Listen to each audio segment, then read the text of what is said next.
Ok, donc là on a l'image, mais en fait le son de la caméra est tellement mauvais que je me suis arrangé pour le rediriger dans l'ordinateur. Sauf qu'en fait, l'ordinateur a un son tout aussi mauvais. Donc je suis censé connecter un micro sur l'ordinateur. Comme ça, on a le son de qualité. Et puis c'est un micro de très très bonne qualité, etc. etc. Le problème, c'est que j'ai le micro, j'ai le câble, mais j'ai pas l'adaptateur USB-C.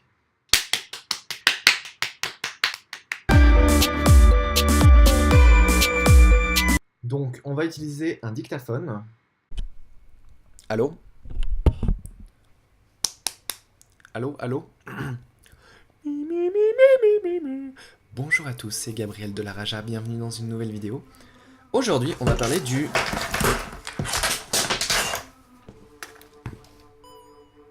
Nikon FE. Ça fait déjà 1 giga. Tout ce que je viens de dire là, ça a pris déjà 1 giga sur mon disque dur. J'ai un compteur de gigas sur ma touch bar. 1 giga. Pour ça, le Nikon FE, c'est un appareil photo argentique de chez Nikon, comme son nom l'indique. Ah oui, aussi par la même occasion, j'ai installé une lampe. Sauf que la lampe, elle est tombée. Et en tombant, eh ben, le câble à l'arrière, il s'est cassé. Des fois, il n'y a rien qui va. Donc le Nikon FE a une monture Nikon F. Donc c'est une monture d'objectif manuel de chez Nikon qui est très sympathique parce qu'en fait c'est la même que l'actuelle. La différence c'est que la bague de diaphragme se trouve sur l'objectif. Ça veut dire que les nouveaux objectifs Nikon, vous allez très difficilement pouvoir les mettre sur votre Nikon FE puisque il n'y a pas le contrôle du diaphragme. Mais toutes les optiques que vous achèterez pour votre Nikon FE pourront être... Alors certaines nécessitent une modification, mais la plupart, en tout cas genre celle-ci, vous pouvez les monter sur les réflexes Nikon actuels. Donc c'est vachement cool en fait, puisque c'est à peu près le seul système qui vous permet de le faire sans passer par des adaptateurs. Donc si vous avez un réflexe Nikon actuel et que vous voulez vous lancer dans la photo argentique, eh bien prenez un Nikon argentique, et pas un Canon FD ou une bêtise comme ça. Donc c'est très classique de ce type d'appareil, c'est un semi-électronique dans le sens où tout est manuel bien entendu. Il y a la possibilité de mettre la vitesse sur automatique. L'obturateur en fait est contrôlé de manière électronique, ça veut dire qu'il faut une pile dans l'appareil pour qu'il fonctionne. C'est le cas avec beaucoup de boîtiers de cette génération, c'est le cas avec le Minolta X700 dont je vous propose d'aller voir la review parce qu'elle est très bien. Mais celui-ci dispose d'un mode mécanique, ça veut dire que si vous réglez la vitesse sur 90, vous allez vous dire, ben 90 c'est pas dans l'échelle standard, et non. Mais il y a ici un mode M90, et quand vous mettez sur 90, l'appareil déclenche à tous les coups, de manière mécanique, donc sans utiliser la batterie. Donc si tout d'un coup la batterie, elle se vide pendant que vous faites des photos, et ben vous pourrez continuer de faire des photos à une vitesse de 1/90 de seconde, sans la cellule. On va parler de la cellule c'est très important, elle est intégrée dans le boîtier, elle est plutôt précise, et ce qui est bien c'est que c'est une petite aiguille qui vous indique quelle vitesse choisir en fonction du diaphragme que vous aurez choisi ici. Donc c'est ultra simple en fait, il suffit juste de suivre ce que dit l'aiguille, et tout va bien pour dans le meilleur des mondes. Donc ça c'est vachement simple d'utilisation, ce qui fait que c'est un très bon appareil pour débuter. Et encore une fois, si vous paniquez, vous pouvez basculer la vitesse sur automatique, et à ce moment là vous n'avez plus qu'à choisir le diaphragme. Un jour je vous ferai une comparaison détaillée entre celui-ci et le Canon AE1 puisqu'ils sont assez à côté en termes de fonctionnalité de à peu près tout, c'est très similaire comme appareil. La différence principale c'est que le Canon AE1 est optimisé pour travailler en priorité vitesse, là où le Nikon FE est optimisé pour travailler en priorité diaphragme. Et ça c'est beaucoup mieux en fait. Selon mon humble opinion en fait, c'est pas l'opinion de tout le monde, mais moi personnellement je travaille beaucoup plus en priorité diaphragme puisque le diaphragme a un impact direct sur l'image, à savoir la profondeur de champ, et c'est très important de savoir gérer sa profondeur de champ pour réussir une image, alors que la vitesse, eh ben, au fond ça change pas grand chose, sauf si vous avez des éléments en mouvement. Mais si par hasard tout d'un coup vous avez des éléments en mouvement et que vous voulez choisir votre vitesse, vous pouvez le faire ici aussi, hein, pas de problème. C'est juste que le viseur va vous indiquer quelle vitesse choisir en fonction du diaphragme que vous voulez. Alors que sur le Canon, c'est l'inverse. Le Canon vous donne quel diaphragme vous devez choisir en fonction de la vitesse que vous voulez. Et moi, dans ma tête, je fonctionne pas comme ça. Dans ma tête, j'ai toujours une priorité sur le diaphragme, ensuite la vitesse, on choisit après coup. Et c'est pour ça que le Nikon FE est selon moi bien mieux que le Canon AE1. Et en fait, du coup, il vient se mettre directement à côté du Minolta X700, puisque le Minolta X700, que j'ai présenté dans une vidéo précédente, comme je l'ai dit juste avant, fonctionne de manière très similaire à celui-ci. Je saurais pas dire quelles sont les vraies différences entre les deux. Celui-ci, il a un viseur très lumineux et très agréable, vachement facile facile à utiliser, même avec des lunettes, c'est assez cool. Je pense que le viseur du Minolta est meilleur, mais celui-ci a un très très bon viseur et de toutes les photos que j'ai fait, j'ai rarement raté la mise au point, ce qui est plutôt un bon signe. Au niveau des objectifs, et c'est un peu la raison pour laquelle j'ai acheté ce Nikon FE, c'est que j'ai déjà plein d'objectifs Nikon, puisqu'il y a une époque où j'utilisais un Sony A7 avec des optiques Nikon adaptées, et du coup il me reste en fait pas mal de ces optiques telles qu'un 28 mm, un 105 mm, un 70-200, un 300 mm, et le 50 qui est ici. Donc investir dans ce genre d'appareil, enfin c'était genre tout bénef puisque j'avais déjà plein d'optiques que je pouvais utiliser. Donc du coup ça c'est cool, très cool. On a un port synchro flash, on a un compteur, on peut faire des doubles expos. Donc en fait pour faire un double expo, donc vous chargez, hop, vous déclenchez, et là en fait vous venez, il y a un petit caquet ici. Là vous le voyez, vous cliquez le caquet en faisant ça. Et ce que ça va faire, c'est que ça va rembobiner l'obturateur, ça va remettre l'obturateur à zéro, mais ça ne va pas avancer le film. Donc vous pouvez shooter.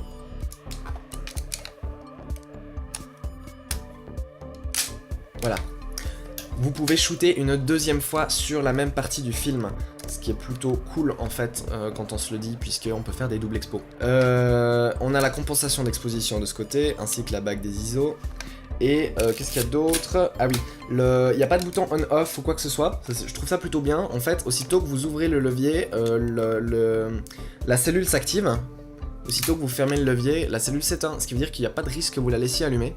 Donc c'est plutôt intelligent.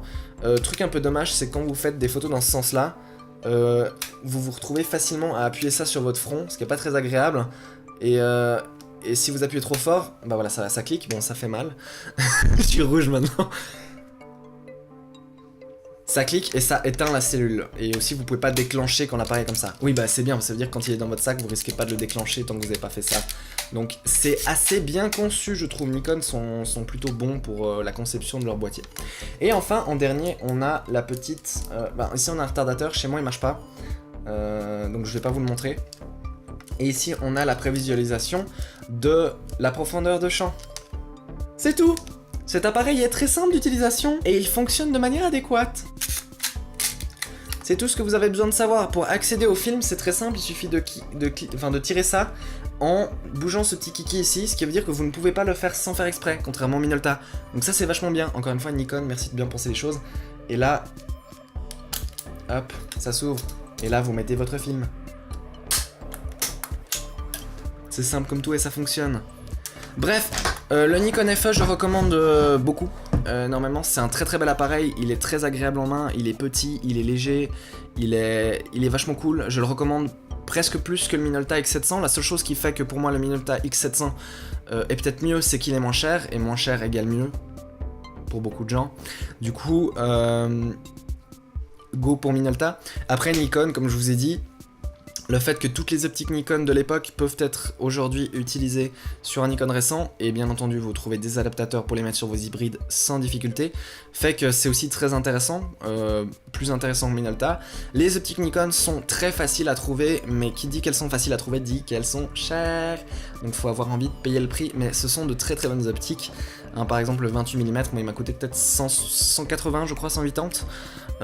Mais sachant que c'est quand même 2 d'ouverture, c'est plutôt sympa, puis c'est une très bonne optique, meilleure que le Canon 28 mm dans sa dernière génération, donc c'est plutôt impressionnant.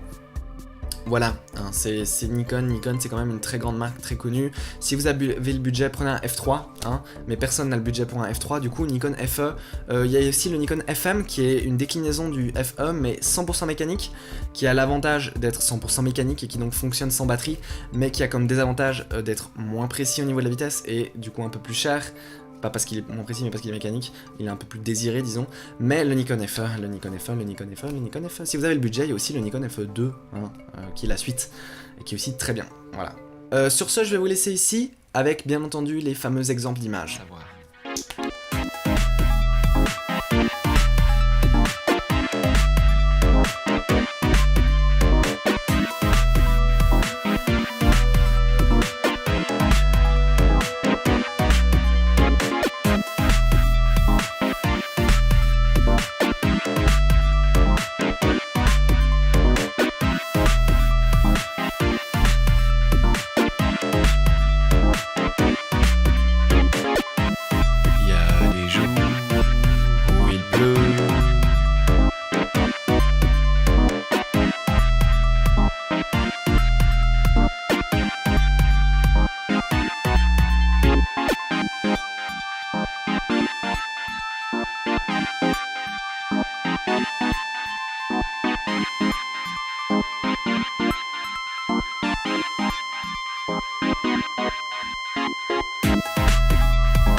Et nous voici dans la section post-générique.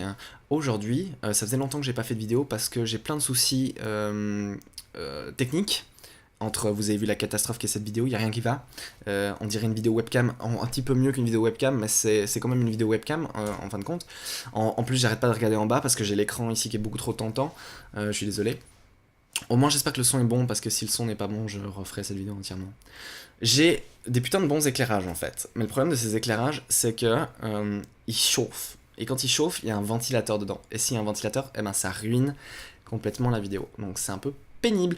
Et je trouve pas d'éclairage équivalent qui ne consomme pas 10 000 watts.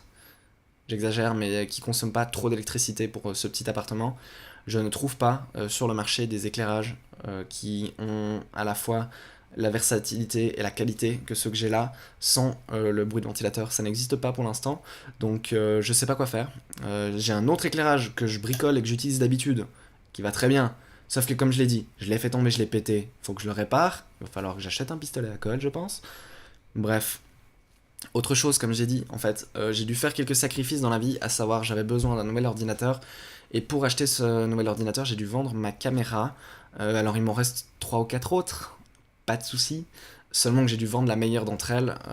Du coup, les vidéos, elles seront un petit peu de moins bonne qualité maintenant, mais est-ce que ça vous a dérangé? Est-ce que vous avez remarqué que cette vidéo était vraiment moins bonne, à part l'éclairage? Si c'est le cas, eh ben, je suis désolé, je vais quand même essayer d'améliorer l'éclairage pour améliorer la vidéo, et je vais aussi essayer d'améliorer les optiques parce que là l'optique que j'utilise est mauvaise, mais si je mets une meilleure optique sur cette caméra, j'ai des chances, selon moi je pense, de facilement arriver au niveau de l'ancienne. Il me faut juste des bonnes optiques, ce que j'ai pas pour l'instant puisque j'ai pas le budget.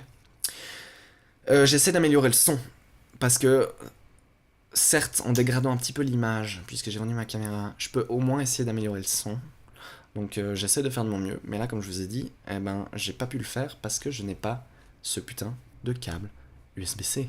En fait, j'en ai un, mais j'en ai qu'un seul. Il m'en faut 2. Donc, je vais aller en racheter un. Hein, sauf que ça coûte une fortune, ces trucs, encore une fois. J'en ai marre. J'en ai marre que tout coûte une fortune. Voilà. J'ai d'autres reviews en cours. L'avantage, c'est que plus je tarde à faire mes vidéos, plus j'ai de photos à vous montrer. Et donc, meilleures sont les reviews, je pense. Voilà, j'ai une ou deux vidéos importantes de prévues, à savoir quel matériel pour débuter l'argentique, ça va être très intéressant. Je vais aussi vous montrer comment se passe un développement, comment se passe un scan, et tout ça, ça va venir bientôt. En attendant, on continue le chemin du parcours et cheminer. Voilà. Bon, allez, j'en ai marre, bisous à tous. Hop, on coupe l'enregistrement, on coupe le son.